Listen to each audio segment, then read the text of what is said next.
ஒரு காட்டில் காகம் ஒன்று வாழ்ந்துட்டு வந்தது. அதுக்கு தான் ரொம்ப கருப்பாக இருக்கும் அப்படின்னு ஒரு கவலை இருந்தது. அதே சமயம் ஒரு அன்னப்பறவையை பார்த்து அது பொறாமையும் பட்டுச்சு. அந்த அன்னப்பறவை கிட்ட போய், அன்னமே நீ எவ்வளவு அழகாக இருக்க அப்படின்னு சொன்னது. இதை கேட்ட அன்னம், என்ன பாரு, எனக்கு ரெண்டே ரெண்டு கலர் தான் இருக்குது, ஆனால் கிளிக்கிட்ட பாரு எத்தனை கலர் இருக்குது அப்படின்னு சொல்லுச்சு. உடனே காகம் அந்த கிளிக்கிட்ட போய் கேட்டது.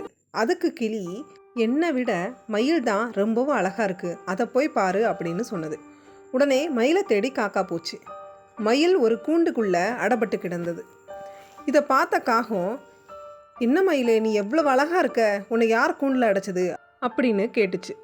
அதுக்கு மயில், நான் ரொம்ப அழகாக இருக்கேன் அப்படிங்கிறதுனால தான் இப்படி கூண்டில் அடப்பட்டு கிடக்கிறேன்.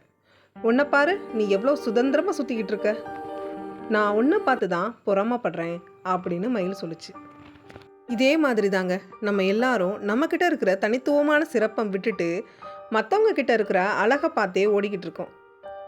என்றைக்கும் நம்மக்கிட்ட இருக்கிற தனித்துவத்தை ரசிக்க தெரியணும்.